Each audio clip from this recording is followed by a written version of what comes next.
Hello guys, welcome to our channel. आज हम class 11th का एक बायोलॉजी का chapter cell cycle and cell division start करने जा रहे हैं। यहाँ पर हम लिख लिख के एक एक चीज़ों को अच्छे से समझेंगे और जब चैप्टर पूरा खत्म हो जाएगा तब एक बार एनसीईआरटी की रीडिंग की भी वीडियो आ जाएगी। ठीक है, तो स्टार्ट करते हैं हम अपना चैप्टर। तो यहाँ पे क्या लिखा है, cell cycle and cell division. ठीक है, तो आज का जो लेक्चर होगा उसमें हम एकदम ओवरव्यू समझेंगे, जितना इंट्रोडक्शन है उतना ही करेंगे और जो इंटरफेस है वो हम नेक्स्ट लेक्चर से चालू करेंगे। तो सबसे पहले बात आती है, हमारा जो चैप्टर का नेम है cell cycle and cell division. तो हम बात करें सबसे पहले सेल साइकिल क्या होता है। हमारा सेल साइकिल क्या होता है, तो देखो साइकिल का मतलब अगर हम समझें तो कोई भी ऐसी चीज जो खुद को बार बार रिपीट कर रही है, जहां से स्टार्ट हो रही है वहीं पे आके खत्म हो जा रही है, बार बार खुद को रिपीट कर रही है, उसको क्या कहते हैं, सेल, उसको कहते हैं साइकिल। ठीक है, तो यहाँ पर अब किसका साइकिल, यहाँ पे हमें किसकी साइकिल को पढ़ना है, हमें यहाँ पर सेल की साइकिल को पढ़ना है। अब सेल क्या बार बार रिपीट कर रहा है, मान लो कि हमारा क्या है, ये एक सेल है। ठीक है, और ये सेल का हमने क्या बना दिया, न्यूक्लियस बना दिया। अब क्या हुआ कि इस सेल ने क्या कर दी, ग्रोथ कर दी, ये थोड़ा सा क्या हो गया, मोटा हो गया। क्या हो गया, थोड़ा सा मोटा हो गया। और सेल ने क्या कर दी, ग्रोथ कर दी, सेल जो है थोड़ा सा मोटा हो गया। ठीक है, सेल ने क्या कर दी, ग्रोथ कर दी। तो ग्रोथ करवा देते थोड़ी सी सेल की। तो देखो ये सेल ने क्या कर दी, थोड़ी सी ग्रोथ कर दी। अब जब सेल ग्रोथ करेगा तो सेल क्या कर जाएगा, जब ग्रोथ करेगा तो सेल कर जाएगा डिवाइड। ठीक है, सेल क्या कर जाएगा, डिवाइड कर जाएगा। ओके, तो ये डिवाइड करेगा और यहाँ पे दो नई सेल्स बना देगा।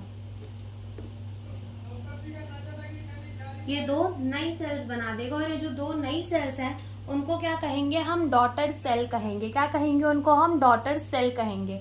अब ये जो दो नई सेल है ये भी आगे जाकर क्या करेंगी, ग्रोथ करेंगी। ठीक है, इन्होंने भी आगे जाके क्या करना है, ग्रोथ करना है। तो इन्होंने भी ग्रोथ कर लिया आगे जाके फिर से। अब ग्रोथ करने के बाद फिर से ये दोनों ने भी क्या कर दिया, डिवाइड कर दिया। और डिवाइड करने के बाद फिर से क्या बना दे, दो दो डॉटर सेल बना दिया। तो ये जो साइकिल है कि सेल है हमारा, सेल फिर ग्रोथ कर रहा है। ठीक है, सेल ग्रोथ कर रहा है, फिर उसके बाद सेल डिवाइड कर रहा है। तो ये जो चीजें हैं ना वो रिपीट होती रहती हैं, चलती ही रहती हैं, चलती ही रहती हैं। इसी को क्या कहते हैं, सेल साइकिल कहते हैं। कि एक सेल था, उसने ग्रोथ किया, ग्रोथ करने के बाद चुप करके वो दो सेल्स में डिवाइड कर गया, वही क्या होती है, सेल की साइकिल होती है। लेकिन अगर हम बात करें सेल डिवीजन की, किसकी बात करें, सेल डिवीजन की, तो सेल डिवीजन क्या होती है, देखो सेल डिवीजन का मतलब होता है breaking of the cell into two part. ठीक है, breaking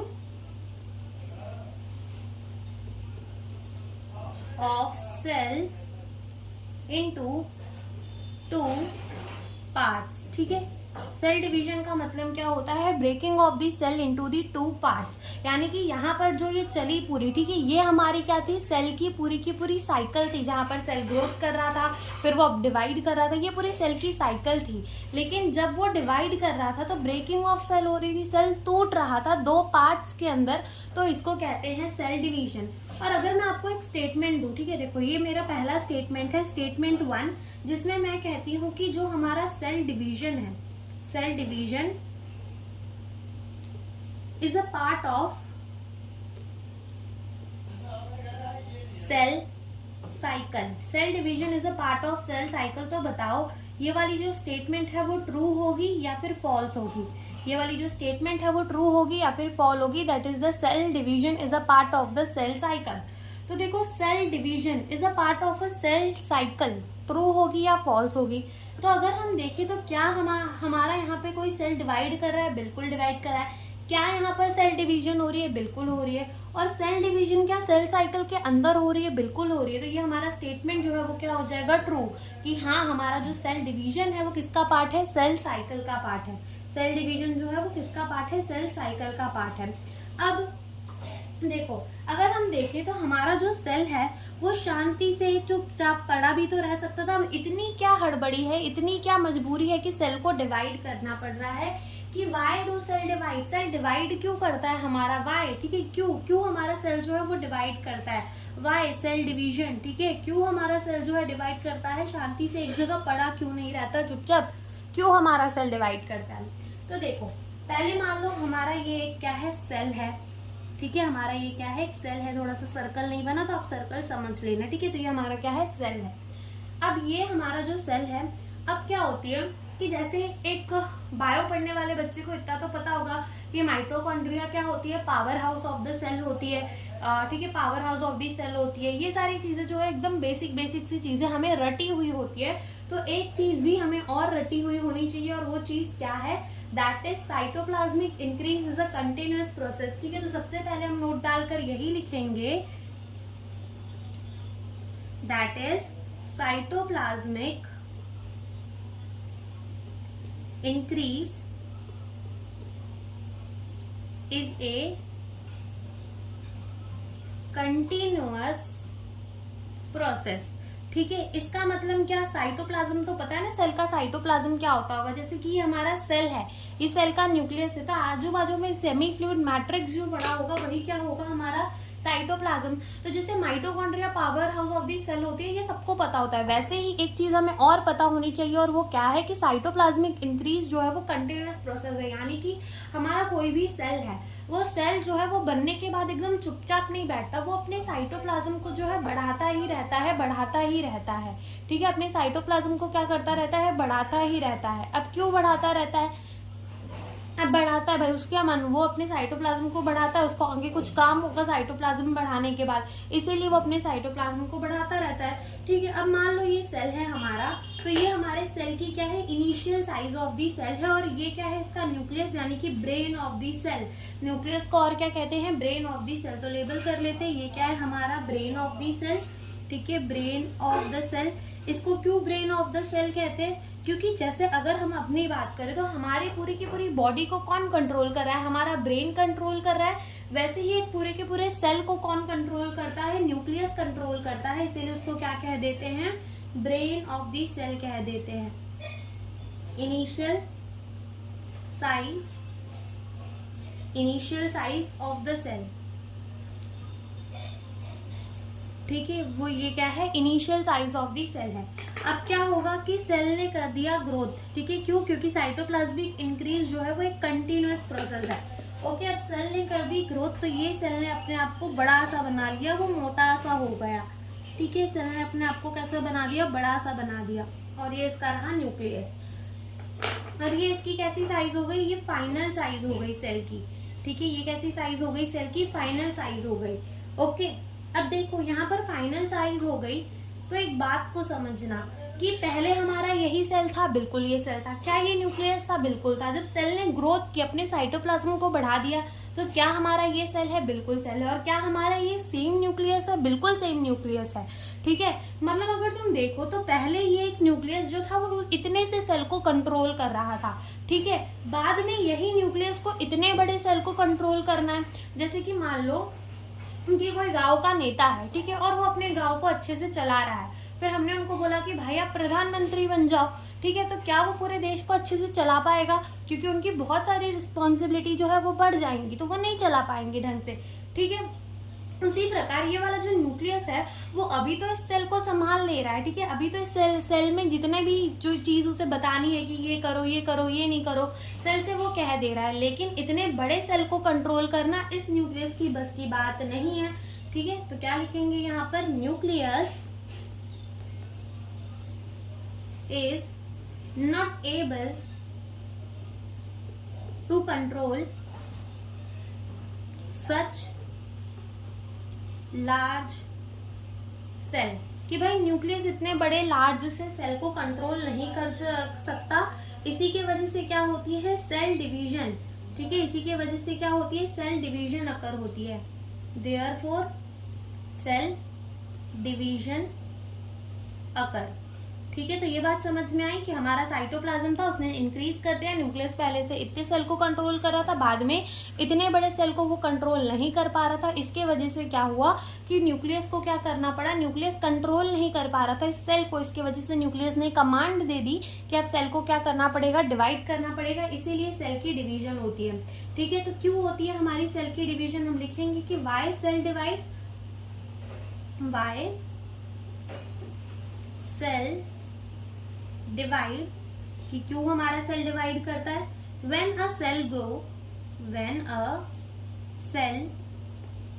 grow, then its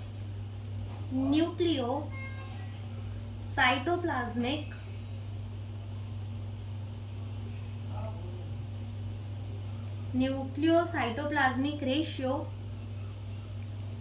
is disturbed. ठीक है, जब सेल बढ़ता है तो उसकी जो न्यूक्लियोसाइटोप्लाज्मिक की रेशियो होती है कि पहले इतना न्यूक्लियस था देन साइटोप्लाज्म था, और वो कंट्रोल कर लेता है एक दूसरे को, ठीक है। और जब ऐसा नहीं हो पाता, सेल की साइज ग्रोथ हो जाती है, तो जो उसकी न्यूक्लियस और साइटोप्लाज्म का रेशियो होता है कि वो एकदम बना के चल रहे थे अपनी सही से कि तू साइटोप्लाज्म इतना रहा है, मैं इतना न्यूक्लियस हूँ, मैं तो जो संभाल लूंगा, लेकिन साइटोप्लाज्म बढ़ गया, अब न्यूक्लियस नहीं संभाल पा रहा, तो उसकी न्यूक्लियोसाइटोप्लाज्मिक रेशियो जो है वो डिस्टर्ब हो चुकी है। इसके वजह से सेल डिवाइड करता है, ठीक है। इसी की वजह से क्या करता है, सेल डिवाइड करता है। तो देखो, न्यूक्लियस अपॉन में साइटोप्लाज्म करें तो बताओ ये न्यूक्लियोसाइटोप्लाज्मिक रेशियो जो है वो बढ़ेगी या कम होगी। तो देखा जाए तो हमारा न्यूक्लियस तो जो है वो कैसा है, सेम है। पहले भी हमारा जितना न्यूक्लियस था अभी भी इतना न्यूक्लियस है, लेकिन साइटोप्लाज्म हमारा बढ़ गया है। अब नीचे वाली चीज, डिनोमिनेटर वाली चीज कोई बढ़ती है, डिनोमिनेटर वाली चीज कोई बढ़ती है तो ओवरऑल क्या होता है, डिक्रीज होता है, यानी कि न्यूक्लियोसाइटोप्लाज्मिक रेशियो जो है वो क्या कर जाता है, डिक्रीज कर जाता है। लेकिन अगर पूछा जाए साइटोप्लाज्म अपॉन में न्यूक्लियस, इसका रेशियो क्या होता है, तो न्यूक्लियस अगेन हमारी क्या है, सेम है। साइटोप्लाज्म बढ़ा है, साइटोप्लाज्म बढ़ा है तो ओवरऑल साइटोप्लाज्म और न्यूक्लियस का रेशियो क्या बढ़ जाएगा, बढ़ जाएगा, ठीक है। न्यूक्लियस और साइटोप्लाज्म एंड न्यूक्लियस का रेशियो बढ़ जाएगा और न्यूक्लियस अपॉन में साइटोप्लाज्म का रेशियो गिर जाएगा। इसकी वजह से हमारी क्या होती है, सेल की डिवीजन होती है, ठीक है। तो यहाँ पे लिखेंगे हम, nucleus initiates signal of cell division to restore nucleocytoplasmic ratio, ठीक है। इसी के वजह से हमारा जो सेल डिवीजन है, सेल इसी की वजह से डिवाइड करता है। फिर उसके बाद आती है कि मान लिया भाई सेल हमारा ऐसे ही डिवाइड कर रहा है, सेल को ऐसे ही डिवाइड करना है, लेकिन अब इम्पोर्टेंस क्या है कि हमारा सेल जो है वो क्यों करता है, वो हमें समझ में आ गया, लेकिन इसका महत्व क्या है कि हमारा सेल जो है वो क्यों डिवाइड कर रहा है, इसका महत्व क्या है, इसकी इम्पोर्टेंस क्या है। तो अब हम क्या देखेंगे, इम्पोर्टेंस देखेंगे। क्या देखेंगे, अब हम इम्पोर्टेंस देखेंगे कि इम्पोर्टेंस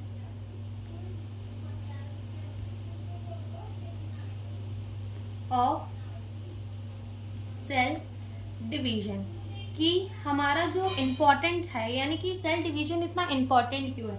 तो जैसे सभी को पता होगा कि जितने भी ऑर्गेनिज्म होते हैं, चाहे वो फिर एक प्लांट हो या फिर एक इंसान हो या फिर कोई भी, वो अपनी लाइफ कैसे स्टार्ट करता है, वो अपनी लाइफ स्टार्ट करता है एक सिंगल सेल से, यानी कि एक सिंगल सेल कौन है, जाइकोट है। क्या है सिंगल सेल, वो जाइकोट है, ठीक है। एक जाइकोट से वो अपनी लाइफ को चालू करता है, जो कि कैसा होता है, डिप्लॉयड होता है, और क्या होता है, जाइकोट होता है। और अगर इस जाइकोट के अंदर सेल डिवीजन हुई ना होती तो क्या हम आज इतने बड़े होते, नहीं होते, हम एक सिंगल सेल ऑर्गेनिज्म बन के रह जाते, बिल्कुल रह जाते। इसके वजह से सेल साइकिल, यानी कि जो सेल डिवीजन है, उसकी इंपॉर्टेंस इतनी ज्यादा होती है। ये जाइकोट आगे जाके डिवाइड करेगा, आगे जाके डिवाइड करेगा तो 2 सेल्स बनाएगा, 2 से 4 सेल्स बनेंगे, 4 सेल से 8 सेल बनेंगे, और अल्टीमेटली हमारे कितने मिलियंस ऑफ सेल्स बन जाएंगे, ठीक है। और हम एक जैसे हमारे जैसे बड़े बड़े ऑर्गेनिज्म बन जाएंगे। इसके वजह से हमारी जो सेल डिवीजन है वो बहुत ज्यादा क्या हो जाती है, इंपॉर्टेंट हो जाती है। अब बात आती है हमारे सेल साइकिल की, कि सेल साइकिल अभी तो हमने देख लिया कि सेल साइकिल एक्चुअली में होता क्या है, लेकिन सेल साइकिल से भी पहले बहुत सारी कुछ चीजें होती हैं। जैसे कि मान लो हमारा क्या है, एक ये नया सेल है, ठीक है, नया नहीं, ये क्या है, हमारे एक पेरेंट सेल है, पेरेंट सेल जो आगे जाके क्या करने वाला है, डिवाइड करने वाला है, ठीक है। तो इस सेल के पास क्या है, एक न्यूक्लियस है, ठीक है। इस सेल के पास क्या है, एक न्यूक्लियस है, ठीक है। और इस सेल के पास न्यूक्लियस के साथ क्या क्या है, एक माइटोकॉन्ड्रिया है, ठीक है, power house of the cell है। और इसके पास क्या है, इस सेल के पास है क्लोरोप्लास्ट है, ठीक है। ये क्या है, इस सेल के पास क्लोरोप्लास्ट है। और क्या है इस सेल के पास, और मान लेते हैं इस सेल के पास है न्यूक्लियस है, माइटोकॉन्ड्रिया है, और मान लेते हैं इसके पास क्या है, एंडोप्लाज्मिक रेटिकुलम है। क्या है इसके पास, एंडोप्लाज्मिक रेटिकुलम है, ठीक है। अब एंडोप्लाज्मिक रेटिकुलम है तो गोल्गी अपरेटस भी होगा, वैक्यूल भी होगा, लाइसोसोम भी होंगे, ठीक है। तो ये सब समझ लेना कि ये सारी चीजें हमारे सेल के पास हैं, ओके। वरना इसको एंडोप्लाज्मिक रेटिकुलम ना मान के बस ये छोड़ दो, वो इतना सोच लो कि हमारे सेल के पास क्या है, न्यूक्लियस है, माइटोकॉन्ड्रिया है और क्या है, क्लोरोप्लास्ट है, ठीक है। न्यूक्लियस है, माइटोकॉन्ड्रिया है, ये हमारे पेरेंट सेल के पास क्या है, ये पेरेंट सेल का है न्यूक्लियस, ये इसका क्या है, क्लोरोप्लास्ट, और ये क्या है सेल का, mitochondria.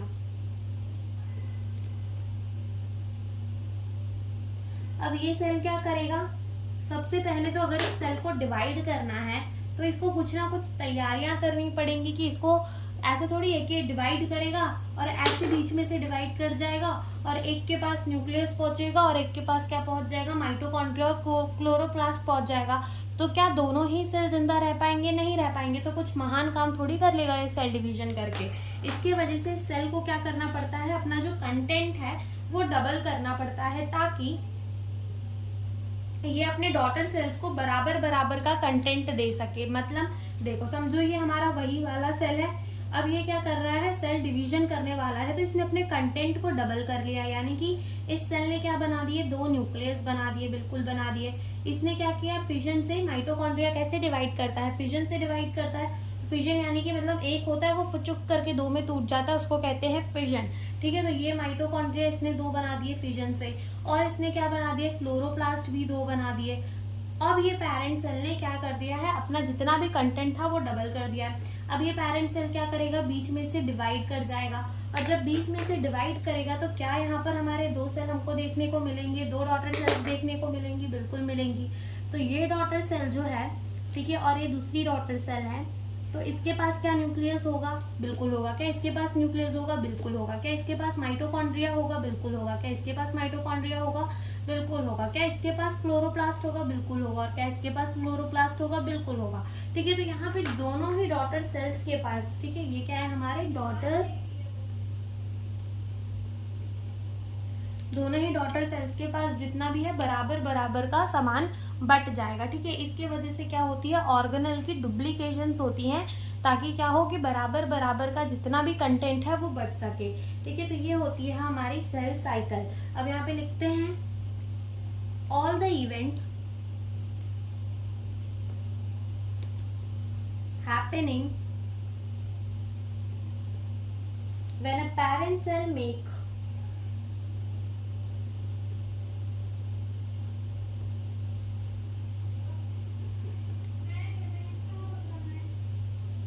two daughter cell are included in a cell cycle। यानी कि जितने भी इवेंट होते हैं जब एक पेरेंट सेल 2 डॉटर सेल को बनाता है, ठीक है, ये सारी ही चीजें किसके अंदर इंक्लूडेड होती है, सेल साइकिल के अंदर इंक्लूडेड होती है ये सारी चीजें। कि वो पहले क्या करेगा, एक तो न्यूक्लियस बनाएगा, यानी कि अपना जेनेटिक मटेरियल डबल करेगा, माइटोकॉन्ड्रिया डबल कर रहा है, क्लोरोप्लास्ट डबल कर रहा है, अपने साइज को बढ़ा रहा है। तो ये जितनी भी इवेंट हो रही है, जब एक पेरेंट सेल जो है वो 2 डॉटर सेल बनाने के लिए जा रहा है, तो इन सबको किसके अंदर कंसिडर करेंगे, किसके अंदर कंसिडर करेंगे, सेल साइकिल के अंदर कंसिडर करेंगे। तो during the cell cycle, during cell cycle के टाइम क्या क्या होता है, पहला सेल ग्रोथ अकर, ठीक है। सेल साइकिल जब चलती है, यानी कि एक सेल जो है वो बड़ा होता है, खुद को फिर डिवाइड करता है, तो उसमें क्या क्या होती है, तो पहली चीज तो उसमें क्या होती है, सेल की ग्रोथ होती है, ठीक है। सबसे पहले क्या होती है, सेल की ग्रोथ होती है in the term of the cytoplasmic increase, ठीक है। सेल अपने आप को बड़ा करता है और ये प्रोसेस कैसी होती है, कंटिन्यूअस होती है, ठीक है। पहली चीज तो ये होती है। दूसरी चीज, ऑर्गेनल्स आर डुप्लीकेटेड, जितने भी ऑर्गेनल होते हैं, माइटोकॉन्ड्रिया, क्लोरोप्लास्ट, ठीक है, उसके लाइसोसोम, वैक्यूल, फिर जो जो चीजें उसके अंदर होती हैं, ठीक है, वो सारी ही क्या होती हैं, डुप्लीकेट्स होती हैं। ऑर्गेनल्स आर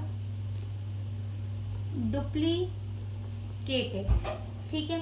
थर्ड चीज क्या होती है उसके अंदर, डीएनए का रेप्लिकेशन होता है। डीएनए का रेप्लिकेशन मतलब जेनेटिक मटेरियल कॉपी होता है। जैसे कि यहाँ पर एक ही न्यूक्लियस था तो उसको 2 डॉटर सेल के अंदर बांटना था, तो उसको अपने जेनेटिक मटेरियल के को भी क्या करना पड़ेगा, डबल करना पड़ेगा, अपने डीएनए को भी क्या करना पड़ेगा, उसको डुप्लीकेट करना पड़ेगा। तो क्या होती है यहाँ पर डीएनए की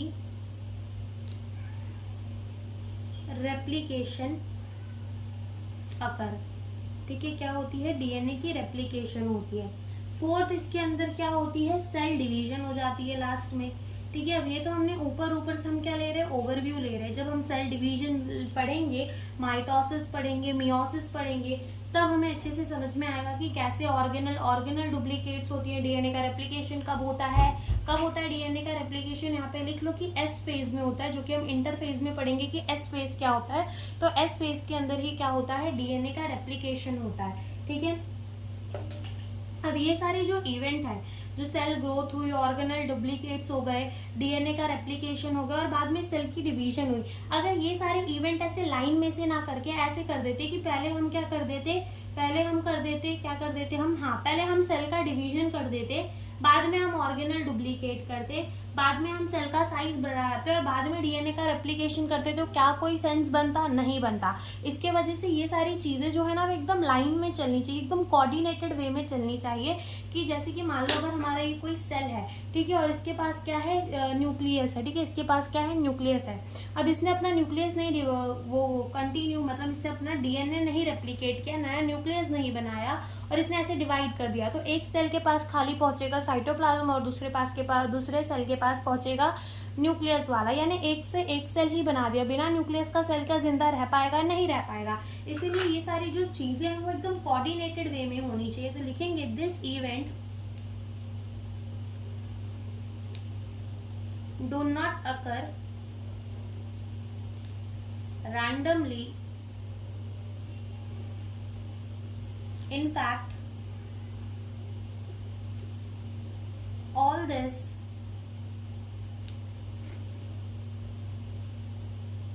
events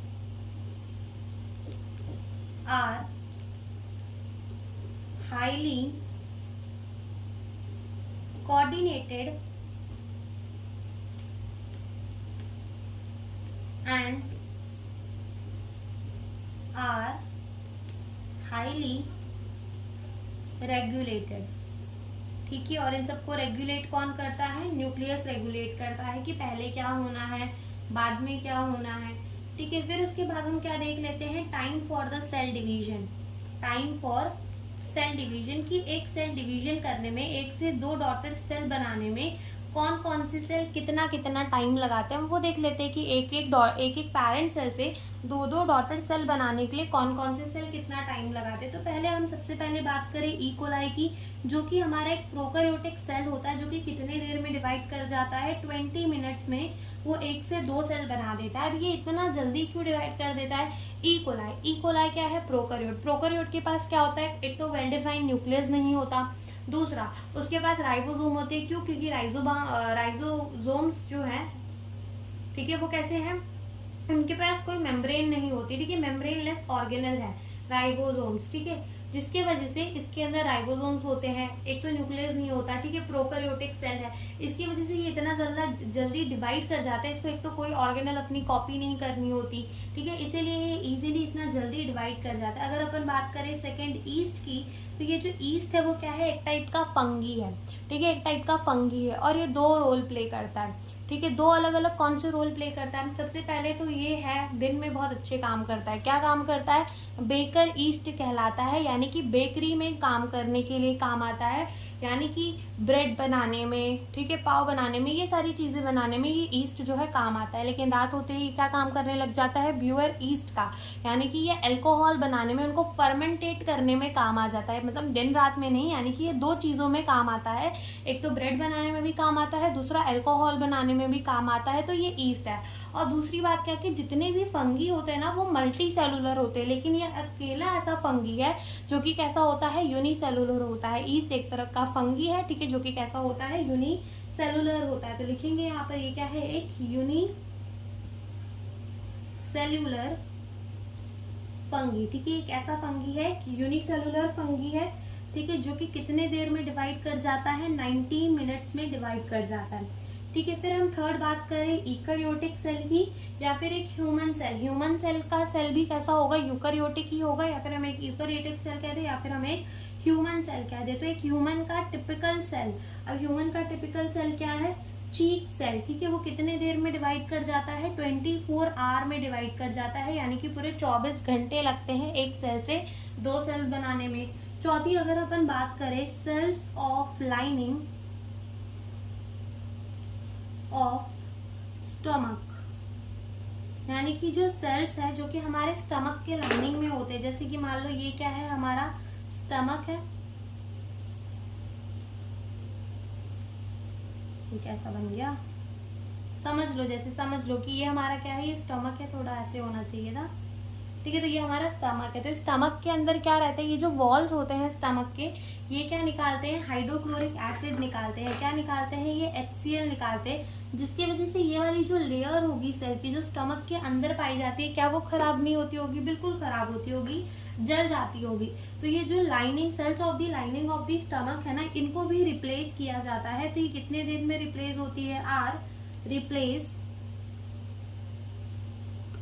ट्वाइस अ वीक, यानी एक वीक के अंदर ये 2 बार रिप्लेस हो जाती है, यानी कि हम ऐसा कह सकते हैं कि 3 से 4 दिन के अंदर ये डिवाइड कर जाती है। और अगर हम बात करें 5वें और आखिरी सेल की, यानी कि मतलब आखिरी सेल नहीं, अगर अपन देखें जिनका हम टाइम देख रहे हैं, दैट इज हमारे हार्ट के सेल, और कौन से सेल, न्यूरॉन के सेल।